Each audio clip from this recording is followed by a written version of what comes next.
enendeni mbele mkauone wokovu wa Mungu. Msizimie mioyo, kwa sababu Mungu ako pamoja nasi kutupigania. Bwana Yesu asifiwe. Amen. Kisha Mungu akamwambia, elekeza fimbo yako chini ya mkono wako juu ya bahari, kutafanyika njia. Na Biblia inasema kwamba usiku kucha Mungu amesababisha upepo mkali ukapaa juu ya bahari chini ya mkono wa Musa, na kulipokaribia asubuhi Mungu akaifanya njia Waisraeli kupitia ndani. Bwana Yesu asifiwe. Na wakati ule usiku huo Mungu alileta wingu ambalo kwa mchana lilikuwa ni wingu la kuwaongoza, na wakati wa usiku lilikuwa ni moto wa kuwatakasa na kuwamulikia njia, ili asipotee yeyote kwa wale wanaomwamini Mungu. Bwana Yesu asifiwe. Praise God. Amen. Kwa hivyo ilipofika asubuhi mapema, njia ilifanyika na Waisraeli wote wakavuka. Lakini Farao na jeshi lake walipojaribu kuingia kwenye ubatizo usiokuwa wao, wote waliangamizwa. Mungu hufuatilia watu wake kulitimiza neno lake. Amen. Bwana Yesu asifiwe. Amen. Aliwapatia sheria, zile sheria 10 na maagizo mengi, kuwasaidia kutofautisha dhambi na kutofautisha mema. Bwana Yesu asifiwe. Amen. Kwa miaka 40 walikaa jangwani. Mtu wa mwisho pale jangwani ndiposa wavuke nchi ile ingine alikuwa ni Musa. Moses was the last person to die. Bwana Yesu asifiwe. Amen. Na wale wote waliovuka ni wale waliotoka Misri wakiwa under 20, except Joshua na Caleb. Mnajua sababu yake. Bwana Yesu asifiwe. Amen. Miaka mingi baadaye manabii walikuja wakaanza kutoa unabii, wakizungumzia jinsi ambavyo Masihi wake atateseka na baadaye kufufuka kutoka kwa wafu, ili habari ya wokovu ihubiriwe katika mataifa yote. Habari mlioipokea, habari mlioiamini, na habari ambayo mmeiweka kwa ajili ya ondoleo la dhambi na kuwa na tumaini la uzima. Bwana Yesu asifiwe. Amen. Hakuna ajaye kwa Kristo Yesu atakayepotea, ili mradi tu uendelee kumwamini Bwana. Praise the Lord. Amen. Na kujitenga na uovu,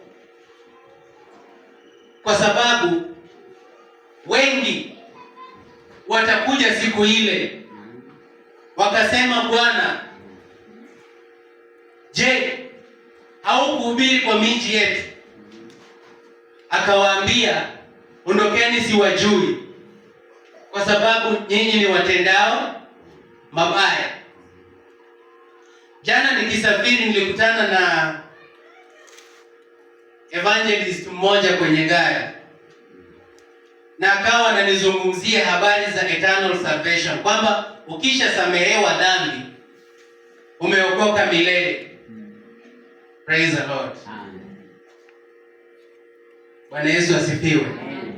licha ya kwamba Kristo amekufa kwa ajili ya dhambi zako na kukusamehe mara moja na kukutenga na dhambi zako.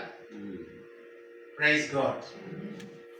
Hatufai tuendelee tena katika dhambi, bali tuishi maisha ya kumpendeza Mungu. Wakati alipokuwa anahubiri, Yohana Mbatizaji alisema, turn to God, mgeukieni Mungu, mpate ondoleo la dhambi, mpate wokovu wa Mungu, na mzae yale matunda ambayo yanaambatana na wokovu. Bwana Yesu asifiwe. Amen. Praise God. Amen. Kufika pale tunaona ya kuwa ukisha mjia Kristo Yesu, kuna kazi ambayo Bwana amekupatia. Kuna kazi ambayo Mungu amekupatia. Nataka tusome theme verse yetu, Matthew chapter 28.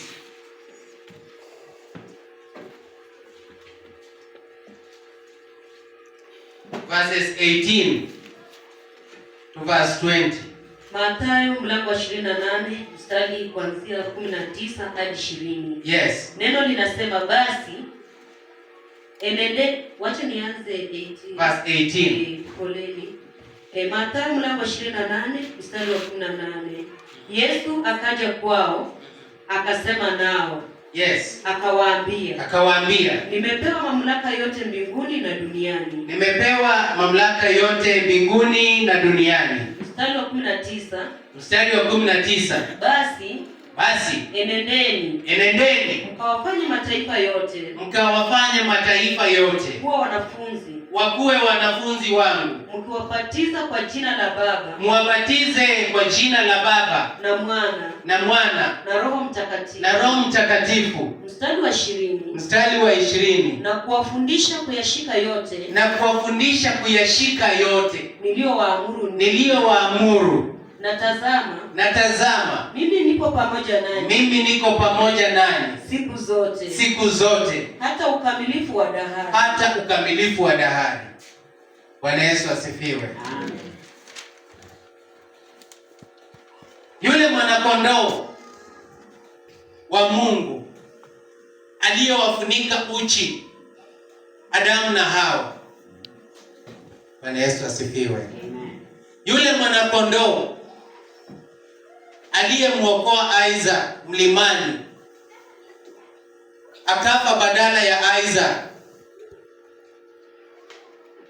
Praise God. Amen. Yule mwanakondoo wa Mungu ambaye alitwaliwa katika mimo ya Waisraeli siku ya Pasaka. Praise the Lord. Amen. Damu yake ikawekwa kwa milango kuwafunika Waisraeli. Na yule mwanakondoo waliomtoa katika Agano la Kale kuwafunika Waisraeli wote kila mwaka, hatimaye akajitokeza nyakati hizi. Praise the Lord. Amen. Alikuja kama neno la Mungu, neno la kinabii, akachukuliwa mimba na kuzaliwa, akawa mwana. Jina lake Immanueli, Mungu pamoja nasi. Akaishi kujua mateso na shida, akashirikishwa shida tunazopitia na majaribu tunayoyapitia. Akabatizwa, akajaribiwa jangwani siku 40 na yule muovu, akayashinda yale majaribu, akawafufua wafu, akawaponya wagonjwa wao, akawafungua macho yao waliokuwa vipofu, akawainua waliokuwa dhaifu, akawatakasa wenye ukoma. Bwana Yesu asifiwe. Amen. Hatimaye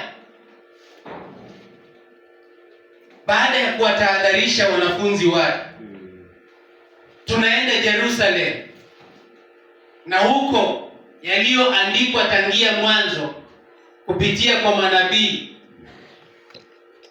yanaenda kutimia, kwa sababu mwana wa Adamu tunapofika pale Jerusalem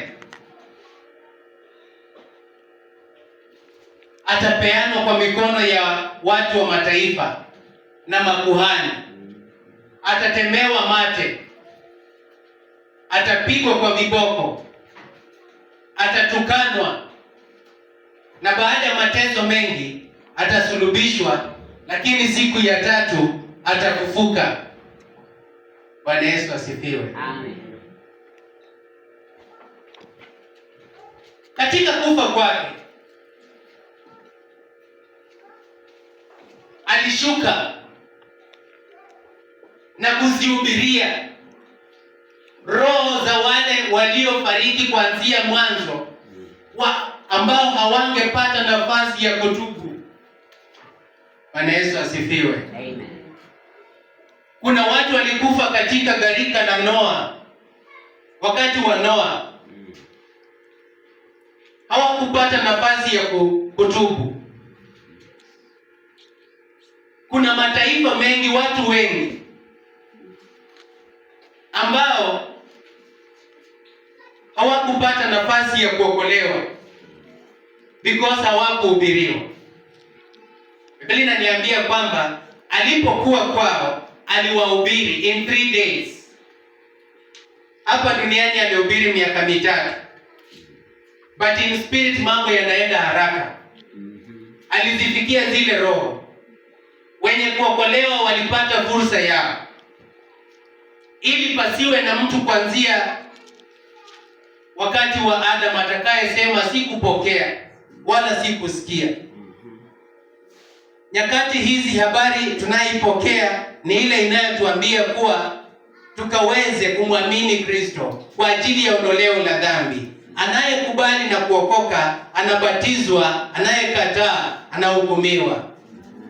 Bwana Yesu asifiwe. Amen. Na kwa wale walioamini, Biblia inasema kwamba amepatia uwezo fanyika wana wa Mungu.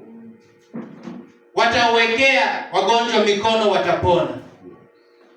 Watashika nyoka, na hata wakila kitu kibaya hakitawadhuru. Ishara na kuongea kwa lugha nyingine watapokea hizo. Watajazwa na Roho Mtakatifu. Bwana Yesu asifiwe. Amen. Praise God. Amen. Sasa yule anayesema kwamba ubatizo ni kumwagiwa mafuta, ama ni kuandikwa kwenye kitabu, ama kupitishwa kwenye bendera, yatatimia wapi haya? Bwana Yesu asifiwe. Mimi nilizaliwa kwa kweka, nilipitishiwa book 1, book 2, kukuwa a full member. Lakini tangu nilipoijua habari ya kubatizwa, ikiwa Kristo mwenyewe amepita kwenye maji, sasa wewe utakuwa ni nani utakayepinga hayo? Bwana Yesu asifiwe. Kristo Yesu alipokufa msalabani, kuna askari aliyemdunga mkuki, na kwenye ubavu wake kukatoka damu, kukatoka maji. Bwana Yesu asifiwe. Amen. Kuna mashahidi washuhudiao ubatizo mbinguni, na kuna mashahidi washuhudiao duniani ubatizo. Praise the Lord. Amen. Isipokuwa yule aliyeokoka msalabani alibatizwa kwa maji ya ubavu wa damu ya Kristo. Lakini wale wengine waliohubiriwa pale mwanzo, in the book of Acts, wote walibatizwa. Siku ya kwanza watu 3,000 wote walipelekwa kwa maji, na hapo ndio kanisa lilizaliwa. Je, mjamzito anapoenda kujifungua mtoto. Praise God. Amen. Nini utangulia? Je, si maji? Kifuatacho ni nini? Damu, kisha mwana. Bwana Yesu asifiwe. In the same way, kuokoka kwetu, maji kwenye ubavu wa Kristo na damu. Bwana Yesu asifiwe. Kuwa mashahidi wa mbinguni na ubatizo kwenye maji ni ushahidi wa kukamilisha wokovu wako. John alimkataza Yesu, siwezi kubatiza kwa sababu wewe ni mkubwa kwangu. Yesu akamwambia, utanibatiza kukamilisha haki yote. To set an example. Bwana Yesu asifiwe. We must set an example. Because baptism ni sawa na kufa na kufufuka. Praise God. Bwana Yesu asifiwe. Hii ndio habari yote iletayo wokovu kwa wanadamu. Kutubu kwenye dhambi, kumwamini Kristo Yesu, kuacha dhambi na kujazwa Roho. Bwana Yesu asifiwe. Alipokuwa akinena maneno haya, aliwaambia, endeni mngojee Jerusalem, msiondoke. For 10 days, endeni mngojee. And on the 50th day, siku ya Pentekoste, Roho wa Mungu aliwashukia wale walioshuhudia. Bwana Yesu asifiwe. Amen. Mzee mmoja usiku kumtembelea Yesu akamwambia, mimi ni mzee, lakini nataka kuuliza swali.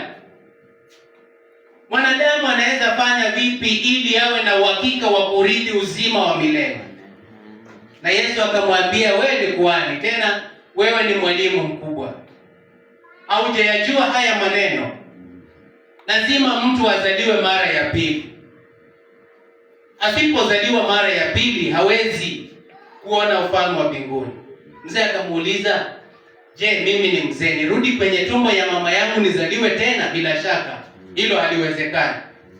Lakini Yesu akamwambia,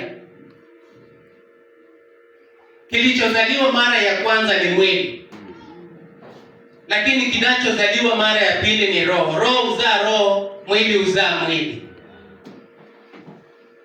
Bwana Yesu asifiwe. Kwa hivyo wastahili uzaliwe kwa maji na kwa roho, ubatizwe. Bwana Yesu asifiwe. Utakaswe dhambi zako, ujazwe na Roho Mtakatifu. Bwana Yesu asifiwe. Ndiposa ukaweze kuona uzima wa milele. Haleluya.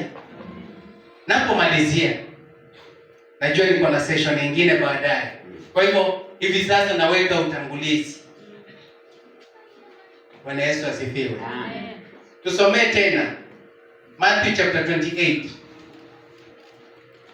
Mathayo mlango 28 kuanzia 18. Yesu akaja kwao, akasema nao, akawaambia, nimepewa mamlaka yote mbinguni na duniani. 19. Basi enendeni mkayafanye mataifa yote wakuwe wanafunzi wangu, muwabatize kwa jina la Baba na Mwana na Roho Mtakatifu. Mstari wa 20. Na kuwakumbusha kuyashika yote. Muwafundishe, muendelee kila mara pamoja nao hadi wafanyike wanafunzi. Muwafundishe niliyowaamuru ninyi. Na tazama, mimi nipo pamoja nanyi, nitakuwa pamoja nanyi siku zote hata ukamilifu wa dahari. Bwana Yesu asifiwe. Kwa hivyo baada ya kuokoka, baada ya kusamehewa dhambi, baada ya kumgeukia Bwana na baada ya kujitenga na dhambi, Biblia inasema ya kwamba enendeni, the Great Commission. Enendeni sasa mkawahubiri Praise the Lord. Na kufuatilia. Haleluya. Na kufuatilia. Makosa nyingi ambayo huwa inafanyika wakati tunaenda kwa crusade. Si ndio? Tunaimba, tunacheza, na watu wanakuja, wanaokolewa. Alafu mimi nilie katika kuwaelekeza katika maombi ya toba, si ndio? Nawaambia sasa, go and look for spiritual church. Tafuta kanisa ambayo inahubiri imani, uingie huko. Uingie huko. Alafu anapaka vyombo, anafanya nini? Narudi Nairobi. Bwana Yesu asifiwe.